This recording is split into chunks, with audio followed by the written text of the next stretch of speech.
Olá, pessoal! Chegamos à quarta e última aula da disciplina Zoologia de Invertebrados. Nessa aula, discutiremos a respeito dos animais conhecidos como blastocelomatos. Nesse grupo estão principalmente os filos Rotífera e Nemátoda. Falaremos também de um filo de animais celomados, o filo Molusca, que tem como principais representantes os caramujos, lulas e polvos. Lembrem-se de fazer anotações dos tópicos mais importantes e também das eventuais dúvidas, para que possamos saná-las no ambiente virtual da nossa disciplina. Participem dos fóruns e chats. Sua contribuição é sempre importante para as nossas discussões. Vamos lá! Vamos relembrar o assunto falado na aula anterior, a respeito da organização corporal dos animais. O grupo dos triblásticos apresenta em sua organização corporal 3 folhetos embrionários: ectoderme, mesoderme e endoderme. Os triblásticos acelomados, como os plateumintos, não possuem uma cavidade derivada da mesoderme, onde se localizam os órgãos. Já os animais conhecidos como blastocelomados possuem essa cavidade e ela é delimitada em um lado pela mesoderme e do outro pela endoderme. Por isso, essa cavidade não é considerada um celoma verdadeiro. E os animais chamados de celomados possuem a cavidade delimitada dos dois lados pela mesoderme. São animais considerados mais complexos em termos de organização corporal. Os animais do filo Rotífera são triblásticos do grupo dos blastocelomados e possuem simetria bilateral, assim como os plateumintos estudados na aula anterior. Esses animais possuem uma característica marcante, que é a presença de uma coroa de cílios na parte superior do corpo, chamada de corona. A rotação desses cílios coronais forma rotações na água e redemoinhos, por isso o filo recebe o nome de rotífera. Os animais do filo rotífera são microscópicos. O tamanho deles raras vezes excede 1 milímetro e a maioria deles possui hábitos de vida livre. Já foram descritas aproximadamente 2.000 espécies de rotíferos, e desse número, em torno de 95% são de água doce, tendo preferência por ambientes lênticos, ou seja, ambientes de lagos e lagoas. Esses animais habitam também a superfície úmida de musgos e outras plantas semiterrestres. A densidade de rotíferos encontrada em lagoas e lagos é considerada alta, podendo alcançar o número de 5.000 indivíduos por litro de água. Os rotíferos apresentam um fenômeno chamado de eutelia. Nesse fenômeno, o organismo apresenta um número fixo de células no corpo, e o crescimento corporal ocorre pelo aumento do tamanho das células, ao invés do aumento do número das células. A epiderme dos rotíferos é considerada sincicial, ou seja, não possui divisões citoplasmáticas e, portanto, não possui espaços intercelulares. Fibras musculares lisas e ciliadas estão presentes e são responsáveis pelo rápido movimento dos cílios coronais. Embora alguns animais desse filo sejam sésseis, a maioria é móvel e muito ativa, movimentando-se por natação ou rastejamento. Alguns são exclusivamente natatórios ou rastejadores, mas outros são capazes de usar esses 2 métodos de locomoção. A natação é conseguida pelo batimento dos cílios coronais, forçando a água para a parte posterior do corpo e empurrando o animal para frente. Os rotíferos não têm órgãos especiais para o transporte interno ou para as trocas gasosas entre os tecidos e o ambiente. A circulação de nutrientes dentro do corpo ocorre por meio do líquido da cavidade blastocelômica e é facilitada pelos movimentos e pelas atividades musculares em geral. As trocas gasosas ocorrem por difusão. Isso se torna mais fácil devido ao tamanho corporal extremamente reduzido que esses animais possuem. Além disso, as trocas gasosas são facilitadas também pela ausência de revestimentos e separações dentro da cavidade do corpo. Devido a isso, as trocas ocorrem diretamente entre os tecidos dos órgãos e o líquido corporal. Os rotíferos são considerados animais efêmeros, ou seja, de vida breve, podendo viver um período de 1 a 2 semanas. Como já dito anteriormente, são animais de vida livre, mas uma pequena parcela das espécies são parasitas de invertebrados. Os rotíferos são bastante importantes economicamente, pois várias espécies têm sido consideradas uma boa fonte de alimentação para a criação de peixes e crustáceos de interesse comercial. Em relação à nutrição dos rotíferos, podemos dizer que a maioria é onívora e se alimenta de zooplânctons, fitoplânctons e pequenos animais, incluindo outros rotíferos. Esse filo apresenta algumas características exclusivas de alimentação, como a presença do mástax e dos trofos. O mástax é uma modificação proeminente e muscular da faringe, onde estão encontrados os trofos, que são estruturas rígidas como mandíbulas, utilizadas para triturar os alimentos após a ingestão. A estrutura e a forma dos trofos variam nas diferentes espécies e por isso são importantes ferramentas usadas para a identificação e diferenciação dos rotíferos. O corpo dos rotíferos é dividido em cabeça, tronco e pé. Na cabeça há um órgão cheio de cílios chamado de coroa ou corona. Logo após a coroa fica a boca, que em rotíferos filtradores recebe o fluxo de água que é produzido pelos cílios. Abaixo da boca está o mástax e os trofos. Abaixo do mástax são encontradas glândulas salivares que secretam enzimas digestivas. A digestão dos alimentos se inicia no mástax e é finalizada no estômago, com auxílio das enzimas produzidas nas glândulas gástricas. A excreção ocorre por meio dos protonefrídeos, que estão conectados a um orifício de excreção, denominado bexiga cloacal, que termina no ânus. O sistema nervoso dos rotíferos é bem simplificado. De forma semelhante aos plateumintos, eles apresentam um gânglio cerebral ligado a dois cordões nervosos longitudinais, que se ligam aos órgãos dos sentidos, ao mástax e aos músculos. Os órgãos dos sentidos são compostos por ocelos, que são como olhos mais simples. Também por cerdas sensoriais no topo da cabeça e pequenos poros quimiorreceptores. Os rotíferos apresentam uma importante adaptação à dessecação e à desidratação em condições de seca, que é a dormência. Quando estão dormentes, seu metabolismo reduz ao máximo e eles podem sobreviver durante anos, até as condições ficarem novamente úmidas e favoráveis, quando eles voltam ao seu estado normal. A reprodução dos rotíferos ocorre na maior parte das vezes de forma assexuada. A maioria dos indivíduos é fêmea e a reprodução ocorre por partenogênese. Na partenogênese, as fêmeas produzem ovócitos diploides por mitose. Esses ovócitos se transformam em mais fêmeas sem que ocorra a fecundação. A reprodução sexuada ocorre em determinadas condições ambientais, geralmente de estresse, como períodos secos. Quando isso ocorre, as fêmeas dão origem a ovócitos haploides. Esses ovócitos precisam ser fecundados por gametas masculinos para que se desenvolvam em outra fêmea. Mas se não houver machos no ambiente, os ovócitos não fecundados se desenvolvem em machos. Esses machos, então, fecundarão outros ovócitos haploides, dando origem a um ovo diploide com a casca dura, chamado ovo dormente. Esse ovo resiste à dessecação e eclodirá quando for reidratado, dando origem a novas fêmeas. Agora nós vamos falar sobre um outro filo de animais blastocelomatos, o filo Nematoda. Esse filo é composto por animais também chamados de vermes arredondados e constitui o grupo mais diversificado entre os metazoários. Segundo estimativas, existem de 100 mil a 100 milhões de espécies de nematóides, mas apenas 25 mil foram descritas até hoje. A dificuldade de se descrever as espécies de nematóides ocorre pelo fato deles serem, em sua maioria, organismos pequenos e muito semelhantes em sua morfologia. Por isso, a diferenciação entre as espécies muitas vezes deve ser feita baseada em características bioquímicas e morfológicas que não são facilmente detectáveis.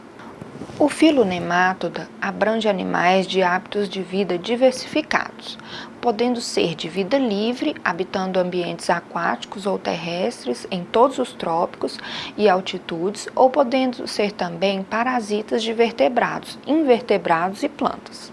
Um nematóide típico tem o tamanho de 1 a 2 milímetros de comprimento, mas algumas espécies podem chegar a medir metros. Os nematóides desenvolveram vários estilos de vida parasitários, e isso explica por que eles podem infectar quase todos os animais e plantas do planeta. Alguns pesquisadores estimaram que mais de 1/3 de todos os seres humanos, principalmente nos países em desenvolvimento, são portadores de nematóides infectantes. Algumas espécies de nematóides causam danos graves às plantações e à pecuária, enquanto outras são patogênicas aos seres humanos, como o Ascaris lumbricoides, causador da ascaridíase, e o Enterobis vermicularis, causador da enterobíase. Os nematóides são animais blastocelomados em sua maioria, mas algumas espécies podem ser acelomadas. Apresentam simetria bilateral e corpos não segmentados, finos e de formato arredondado. A epiderme nos nematóides é coberta por uma cutícula espessa, composta por várias camadas de colágeno, e assim como nos rotíferos e plateumintos, é sincicial, ou seja, as células não são separadas por uma membrana citoplasmática completa. A cutícula presente na epiderme é permeável à água e a gases, permitindo assim que haja trocas gasosas pela superfície corporal. Os nematóides, assim como os rotíferos, também apresentam o fenômeno da eutelia, ou seja, apresentam um número de células fixo, e o crescimento corporal se dá pelo aumento do tamanho das células e não de sua quantidade. O padrão típico de locomoção dos nematóides acontece por meio de contrações alternadas dos músculos longitudinais nas superfícies dorsal e ventral do corpo, que resultam em um movimento ondulatório semelhante ao chicoteio. Essa fisiologia não é adequada ao hábito de vida livre natante. Por isso, a maioria dos nematóides de vida livre vive no solo e em sedimentos aquosos. Nesse slide, temos alguns exemplos de nematóides. Um indivíduo do gênero Allantonema, que é um parasita de insetos, o parasita de invertebrados pertencente ao gênero Hexamermes e o Draconema, que é um gênero com hábitos marinhos de vida livre. Os hábitos alimentares dos nematóides são diversos, em decorrência da grande diversidade também dos ambientes em que esses animais habitam. Há espécies conhecidas como detritívoras, vivendo dentro ou sobre organismos mortos. Essas espécies não se alimentam diretamente da matéria orgânica desses organismos, mas dos micro-organismos que se proliferam nela, como fungos e bactérias. Há também as espécies de nematóides parasitas de animais, que se alimentam de partículas pré-digeridas dos seus hospedeiros. Outras espécies herbívoras e outras predadoras que se alimentam de vários outros animais pequenos, incluindo outros nematóides. O tipo de alimentação está relacionado à morfologia da estrutura bucal desses organismos, que pode apresentar dentes, espinhos, lábios ou mandíbulas. Como vocês podem ver na figura 1, o Ancylostoma canino, um parasita de vertebrados, apresenta boca com os dentes circulares que são usados para se fixar e se alimentar da mucosa do intestino do hospedeiro. Na figura 2, podemos ver um exemplo de nematóide terrestre de vida livre, que apresenta em sua extremidade anterior uma estrutura chamada estilete, utilizada para perfurar presas. O sistema digestório dos nematóides é linear e completo, com uma estrutura bucal denominada estoma, que está presente na extremidade anterior do corpo. Há a presença de uma faringe muscular, intestino, reto e um ânus localizado próximo à extremidade posterior do corpo. A faringe é responsável por adicionar lubrificantes e enzimas digestórias ao alimento. O processo de digestão nos nematóides ocorre principalmente de forma extracelular e a absorção dos nutrientes é feita pela parte fina do intestino. Os nematóides não apresentam estruturas especializadas para trocas gasosas ou circulação. Assim como ocorre com outros invertebrados muito pequenos, principalmente os blastocelomados, a difusão e a movimentação dos líquidos da cavidade corporal desempenham essas funções. Os processos metabólicos aeróbios e anaeróbios ocorrem nos diversos grupos de nematóides e muitos desses vermes são capazes de alternar entre dois mecanismos, de acordo às concentrações de oxigênio no ambiente. A anaerobiose facultativa é importante para nematóides parasitas e que vivem em outros ambientes em que não há presença de oxigênio.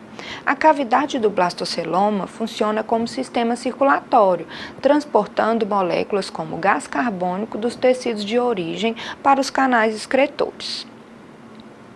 O sistema nervoso dos nematóides é simplificado, composto por um cérebro anterior, formado por um anel nervoso ao redor do esôfago e vários gânglios associados que irão se conectar a nervos longitudinais ventrais e dorsais. Várias espécies são conhecidas por responderem à luz, temperatura, estimulação mecânica e outras substâncias químicas. Muitos indivíduos desse filo possuem também océlos, que são receptores de luz simples e pigmentados, como se fossem olhos mais primitivos. Há também a presença de estruturas quimiosensoriais, denominadas anfídeos e fasmídeos. Algumas espécies apresentam ainda cerdas em várias partes do corpo que atuam como receptores de estímulos mecânicos. Em relação ao sistema reprodutor, a maioria dos nematóides são dioicos, ou seja, possuem as estruturas femininas e masculinas em indivíduos diferentes. O dimorfismo sexual está presente na maioria das espécies. Isso significa que há diferenças morfológicas notáveis entre machos e fêmeas. Os machos tendem a ser menores que as fêmeas e é comum que sejam acentuadamente curvados. A reprodução dos nematóides é sexuada. Em geral, o macho possui uma ou duas estruturas denominadas espículas copulatórias na parte posterior do corpo, que são inseridas em um orifício da fêmea denominado gonóporo. Dessa maneira, ocorre a transferência de espermatozoides e a fecundação, que é interna. Uma vez fecundada, a fêmea produz ovos que são liberados no ambiente. Dentro do ovo ocorre o desenvolvimento dos indivíduos, que após eclodirem, passarão por 4 mudas antes de atingir o estágio adulto. Como dito anteriormente, muitos nematóides são adaptados aos hábitos de vida parasitas, podendo parasitar vertebrados, invertebrados e plantas. Nematóides de algumas espécies parasitam até mesmo outras espécies de nematóides. Algumas espécies têm grande importância médica e veterinária, tendo como hospedeiros o homem e animais domésticos e de produção. As principais espécies de nematóides que parasitam o homem, ocasionando doenças, são Ascaris lumbricoides, causador da ascaridíase, que é considerada a mais comum verminose humana no mundo, o Ancylostoma duodenale, causador da ancilostomíase, o Enterobius vermicularis, agente etiológico da enterobíase, e Wuchereria bancroft, causador da filariose, dentre outros. Além dos rotíferos e nematóides, há ainda outros filos de animais triblásticos blastocelomados, menos diversos e pouco estudados. Falaremos deles agora de uma forma mais generalizada. O filo nematomorfa corresponde a um filo pequeno, composto por vermes de grande comprimento. Atualmente já são descritas aproximadamente 320 espécies nesse filo. São também conhecidos como vermes crina de cavalo, pois possuem uma espessura muito fina, de 1 a 3 milímetros de diâmetro, e um comprimento grande, podendo chegar a medir até 1 metro. Os adultos do filo nematomorfa são de vida livre. A maioria das espécies vive em água doce, entre folhas de plantas aquáticas e perto das margens de lagoas e riachos. As larvas são parasitas de artrópodes, tendo como hospedeiros mais comuns os ortópteros, que são os grilos e gafanhotos. O filo Priapula, também chamado de Priapolida, é um filo menos diverso, com apenas 20 espécies viventes descritas. A maioria das espécies desse grupo habita águas marinhas frias e vivem enterradas no substrato marinho. Os priapulídeos possuem comprimento que pode variar de 1,5 cm a 40 cm e possuem formatos vermiformes e cilíndricos com o corpo dividido em probóscide, tronco e em algumas espécies está presente o apêndice caudal. Essa probóscide é reversível e pode ser armada com espinhos, sendo utilizada na escavação do substrato dos mares onde esses animais habitam. Os priapolídeos são predadores e se alimentam de invertebrados de corpo mole, como os anelídeos. O sistema digestivo é completo, ou seja, estão presentes o orifício bucal e anal. O tubo digestivo pode ser retilíneo ou ligeiramente enrolado. O filo Loricifera é composto por animais chamados de intersticiais ou de meio-fauna, que são aqueles animais que habitam entre grãos de areia e sedimentos no fundo dos corpos d'água. São descritas pouco mais de 50 espécies. A maioria dos loricíferos tem sido encontrada em profundidades em torno de 20 a 450 metros, em sedimentos marinhos. São organismos muito pequenos. Seu tamanho varia de 85 a 800 micrômetros de comprimento. O corpo desses animais é dividido em cabeça, pescoço, tórax e abdômen. O trato digestivo é completo. Um canal oral tubular longo estende-se da boca até uma faringe muscularizada e esôfago. A faringe tem músculos circulares e longitudinais e há um par de glândulas salivares associados ao tubo oral. Pouco se sabe sobre a alimentação nos loricíferos, mas parece que algumas se alimentam de bactérias. As trocas gasosas e a circulação de nutrientes ocorrem por difusão, célula a célula. O filo Quinorrincha, assim como o Loricifera, também possui animais que são intersticiais. São descritas cerca de 200 espécies e elas são encontradas em todas as regiões do planeta, quase todas medindo menos de 1 milímetro de comprimento. A maioria desses animais vive em areia ou lodo marinho, desde as zonas rasas até uma profundidade de até 7.800 metros. O corpo de um animal do filo Quinorrincha é formado por 3 regiões: a cabeça, um pescoço curto e um tronco segmentado.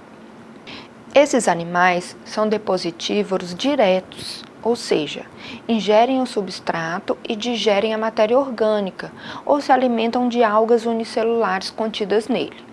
O sistema digestivo, como nos loricíferos, é completo e a circulação de gases e nutrientes é realizada por difusão. Agora vamos começar a estudar sobre o filo Molusca. O filo Molusca tem esse nome por uma característica que identifica os animais desse filo, o corpo mole. É um filo diverso que inclui aproximadamente 100.000 espécies atuais, além de outras 70.000 conhecidas em registros fósseis. Esse filo tem como representantes indivíduos extremamente distintos morfologicamente, como as ostras, representantes da classe Bivalvia, os caracóis, representantes da classe Gastrópoda, e os polvos, representantes da classe Cefalópoda. Alguns representantes dos moluscos são muito utilizados na alimentação humana e outros têm importância médica como vetores de doenças, que falaremos adiante em nossa aula. É importante ressaltar que essa grande diversidade do filo Molusca, que, como eu disse, abrange quase 200.000 espécies descritas, está relacionada à capacidade que esses animais desenvolveram de colonizar os mais diversos tipos de ambientes marinhos, dulcícolas e terrestres. O filo Molusca é composto por animais triblásticos, ou seja, possuem os 3 folhetos embrionários, endoderme, mesoderme e ectoderme. Apresentam uma novidade em relação a todos os animais que vimos anteriormente, a presença da cavidade celomática, ou também chamada de celoma. Por isso, são também denominados animais celomados. O celoma é uma cavidade revestida por epitélio originado da mesoderme. Essa cavidade é preenchida por líquido e o seu surgimento nos animais permitiu o desenvolvimento e a especialização de complexos tecidos e órgãos e uma grande variedade de arquiteturas corporais e adaptações ao meio ambiente. Os moluscos apresentam o tipo de simetria corporal bilateral, ou seja, ao passarmos uma linha longitudinal ao longo do corpo desses animais, teremos duas metades iguais e simétricas. Como já falamos na aula anterior, animais que apresentam simetria bilateral desenvolveram uma maior complexidade em seu sistema nervoso, que passou a apresentar cefalização e centralização. Isso significa que a cabeça passou a abrigar a porção mais desenvolvida do sistema nervoso. E dessa forma, o sistema de coordenação do organismo se tornou mais eficiente. Em relação à anatomia dos moluscos, embora entre esses animais haja uma grande diversidade de formas, eles são constituídos basicamente por três partes: cabeça, pé e massa visceral. A cabeça aloja os gânglios cerebroides, é portadora dos órgãos dos sentidos, tentáculos e olhos, e inclui a abertura bucal. O pé representa a região ventral da massa visceral e é uma estrutura muscular bastante desenvolvida. Com ele, os moluscos podem se deslocar, cavar, nadar ou capturar suas presas. A massa visceral é localizada na região dorsal e aloja a maioria dos órgãos. Além disso, há o manto, que é uma região da pele que cobre a massa visceral. O manto desenvolve uma dobra saliente denominada prega do manto, que forma o teto de uma cavidade onde estão localizados os órgãos respiratórios. Essas partes básicas variam quanto à forma e função dentre as classes do filo. Embora o corpo dos moluscos seja mole, muitos secretam um exoesqueleto calcário, que chamamos de concha. A concha é secretada pelo manto e serve para a proteção do animal, e geralmente é uma estrutura externa. No entanto, em algumas espécies, essa concha é bastante reduzida e está posicionada internamente no corpo do animal, como é o caso das lulas. A respiração nos moluscos pode ser branquial, pulmonar ou cutânea, variando de acordo com o ambiente em que esses animais vivem. As brânquias estão presentes nos moluscos aquáticos, são denominadas quitenídeos e são compostas por numerosos filamentos achatados com cílios laterais. Esses cílios criam uma corrente de água pelas brânquias, com o objetivo de captação do oxigênio da água. Nos polvos e lulas, as brânquias não possuem cílios. Nesses animais, o fluxo de água que leva o oxigênio é produzido pela musculatura do manto, que é bastante desenvolvida.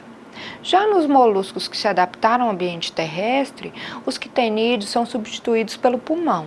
Esse pulmão é constituído por um sistema de vasos sanguíneos muito ramificados, que se espalham no teto da cavidade do manto.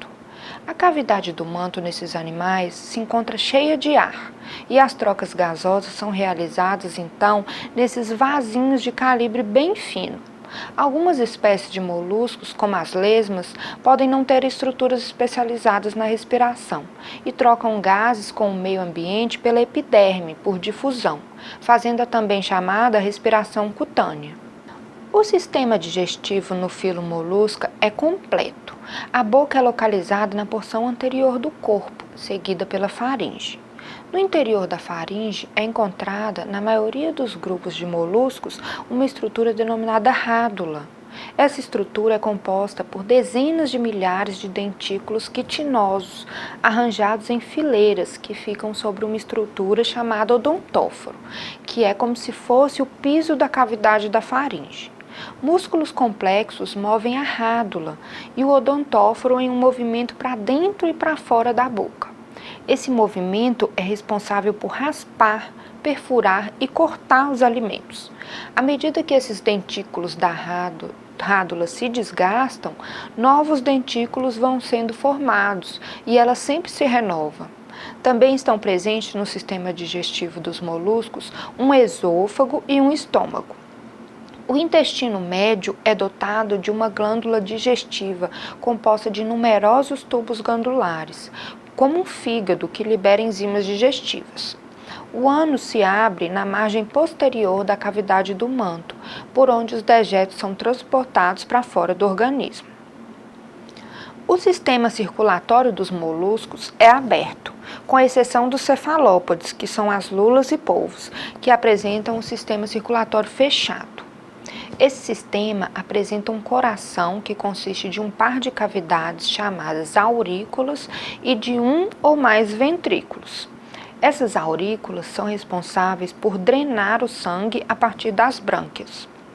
Esse sangue será então bombeado pelo átrio para as lacunas que se encontram entre os tecidos. Se o molusco for aquático, o sangue passa das lacunas para as brânquias, onde é novamente oxigenado. Se for terrestre, o sangue é oxigenado nos pulmões e retorna para o coração, sendo bombeado novamente para as lacunas. A excreção nos moluscos é feita por órgãos excretores chamados de rins, apesar de não apresentarem homologia aos rins dos animais vertebrados. Esses rins são compostos por metanefrídeos, que são um tipo de nefrídeo em que a cavidade interna se abre para dentro do celoma. Essa abertura é chamada de nefrostômio. Os canais de saída dos metanefrídeos se dilatam em sacos e desaguam na cavidade do manto. Nos moluscos aquáticos, a excreta principal é a amônia, enquanto que nos terrestres é a ureia. Em relação ao sistema nervoso, pode-se dizer que nos moluscos esse sistema é ganglionar, composto por vários pares de gânglios nervosos, de onde partem nervos para as diversas partes do corpo. Os cefalópodes, que são as lulas e os polvos, possuem um grande gânglio cerebroide, semelhante ao encéfalo dos vertebrados. Isso permite a execução de atividades altamente elaboradas. O filo dos moluscos apresenta ainda vários tipos de órgãos sensoriais especializados, como tentáculos, que são órgãos táteis, estão presentes em alguns grupos. Os estatocistos, que são órgãos localizados no pé, estão relacionados ao equilíbrio. Os osfrádeos, que são órgãos olfativos, localizados próximos às brânquias, podem determinar a quantidade de sedimentos que entram através da corrente de água. Pares de olhos também estão presentes e são mais desenvolvidos nos cefalópodes e gastrópodes. Em relação ao sistema reprodutor, podemos dizer que a maioria dos moluscos é dioica, ou seja, apresenta indivíduos ou com estruturas reprodutivas femininas ou masculinas, mas existem gastrópodes e bivalves monóicos. Em geral, os moluscos apresentam um par de gônadas masculinas ou femininas na região ventral do corpo, e a reprodução é exclusivamente sexuada, e a fecundação pode ser externa ou interna, dependendo do grupo. Na fecundação externa, os óvulos ou espermatozoides maduros são liberados para o meio ambiente por meio dos rins. A fertilização ocorre na água e o zigoto ou ovo dá origem a uma larva livre natante, chamada trocófora. Essa larva se desenvolve então em outro estágio chamado véliger.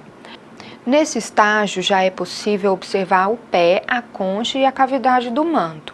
No caso da fecundação interna, os espermatozoides são liberados dentro do corpo da fêmea e o ovo fertilizado, contendo a larva trocófora, é liberado no meio ambiente. Agora vamos falar um pouco da classificação do filo Molusca. Atualmente existem 7 classes descritas. A classe Aplacófora é composta por moluscos bentônicos marinhos, ou seja, esses animais habitam substratos dos oceanos. Algumas espécies já foram encontradas em profundidades de até 7.000 metros. São descritas cerca de 320 espécies. Os aplacóforos têm geralmente cerca de 5 milímetros de tamanho e apresentam um pé menor e rudimentar, e a cavidade do manto é reduzida. A concha é ausente nesses animais, mas eles apresentam uma epiderme coberta por espículas calcárias. Não possuem olhos, tentáculos e nefrídeos. Alguns desses moluscos vivem em anêmonas do mar e corais e se encontram a mais de 200 metros de profundidade. São animais onívoros que se alimentam principalmente de detritos e espécies de quinidários. A classe monoplacófora abrange animais que possuem uma única concha cobrindo todo o corpo. São descritas pouco mais de 30 espécies. Esses animais vivem no fundo dos oceanos em grandes profundidades. A concha dos monoplacóforos é, em muitas espécies, fina e frágil. O tamanho do corpo pode variar de 3 milímetros a 3 centímetros e os segmentos corporais apresentam uma repetição primitiva, com órgãos similares em vários segmentos. Essa organização se assemelha ao que ocorre com alguns anelídeos, sugerindo assim uma ligação evolutiva entre esses organismos. A respiração dos monoplacóforos é executada por 5 ou 6 pares de guelras, existentes de cada lado do corpo. A sua cabeça é reduzida e não possui olhos nem tentáculos. A rádula também tem tamanho reduzido. Esses animais se alimentam de lama e detritos. Na figura do nosso slide, temos um exemplo de monoplacóforo da espécie Levipilina e Alina. Observem a concha única que cobre todo o corpo do animal, que é uma característica dessa classe. A classe poliplacófora abrange moluscos marinhos, que também são chamados de quítons. Existem aproximadamente 800 espécies descritas. São animais adaptados para viver aderidos a rochas e conchas em diversas profundidades. Esses animais medem de 30 milímetros a 40 centímetros e possuem corpo oval e achatado e uma cabeça bem pequena. Os quítons não apresentam olhos e tentáculos. O manto é espesso e o pé é largo e achatado, de modo a facilitar a adesão a substratos duros. A característica mais marcante do grupo é a presença de 8 placas calcárias dorsais, que formam sua concha, permitindo a esses animais uma maior flexibilidade ao enfrentar irregularidades do substrato rochoso. Os quítons se alimentam principalmente de algas e micro-organismos que se encontram aderidos nas rochas marinhas e, para se alimentar, fazem uma raspagem nas rochas com suas rádulas. A classe gastrópoda tem como principais representantes as lesmas, os nudibrânquios e os caracóis. Existem aproximadamente 100 mil espécies descritas, incluindo espécies viventes e fósseis. Os gastrópodes ocupam hábitats aquáticos ou terrestres de ambiente úmido. Os aquáticos respiram por meio de brânquias, enquanto os terrestres apresentam pulmões. Os animais desse grupo têm, em sua maioria, o corpo protegido por uma concha. A concha dos gastrópodes, na maioria das vezes, é um cone oco, enrolado em volta de um eixo central chamado de columela. Após o enrolamento, a concha se afila a partir de uma grande base até o ápice pequeno, como vocês podem observar na figura 1 do nosso slide. Os gastrópodes apresentam uma cabeça bem marcada, contendo 2 ou 4 tentáculos sensoriais e uma boca com rádula. A cabeça encontra-se unida a um pé ventral. No desenvolvimento embrionário dos gastrópodes, ocorre um processo chamado de torção da massa visceral. Nesse processo, o ânus e a cavidade do manto são deslocados de uma posição posterior para a região anterior do corpo, como consequência do crescimento desigual dos músculos laterais. Com isso, a massa visceral e suas estruturas internas sofrem uma torção no sentido anti-horário de cerca de 180 graus. Como resultado da torção, o intestino é dobrado em forma de U, enquanto os nervos viscerais trocam de lado e o sistema nervoso assume a forma de um 8. As lesmas têm uma concha apenas vestigial e, em consequência, os efeitos desse enrolamento são pequenos e seu corpo se mantém linear. O modo de alimentação dos gastrópodes é bastante variado, está relacionado ao tipo de rádula presente em cada espécie. Os gastrópodes herbívoros têm rádulas fortes, que usam para raspar algas do substrato rochoso ou triturar folhas e caules. As formas detritívoras e filtradoras têm uma rádula simples ou ausente. Os gastrópodes carnívoros têm peças bucais sofisticadas e algumas formas, como os gastrópodes do gênero Conus, que podemos ver na figura 2 do nosso slide, são predadores ativos que caçam pequenos peixes como uma espécie de arpão. No grupo dos gastrópodes, podemos citar um representante de grande importância médica, o caramujo da espécie Bionfalaria glabrata. Já mencionamos em aulas anteriores que essa espécie de caramujo é o hospedeiro intermediário do Plateuminto Schistossoma mansoni. A classe Bivalvia é a classe do filo Molusca que inclui animais aquáticos, principalmente marinhos, embora existam algumas espécies de água doce. Existem aproximadamente 20.000 espécies descritas e os principais representantes são as ostras, vieiras e mexilhões. Esses animais podem apresentar uma grande variação de tamanho, podendo medir de 1 milímetro a 1 metro de comprimento. Os bivalves são assim chamados devido à presença de uma concha carbonatada formada por duas valvas. Valva é cada um dos lados que compõe a concha, como vocês podem ver nas figuras 1 e 2 do nosso slide.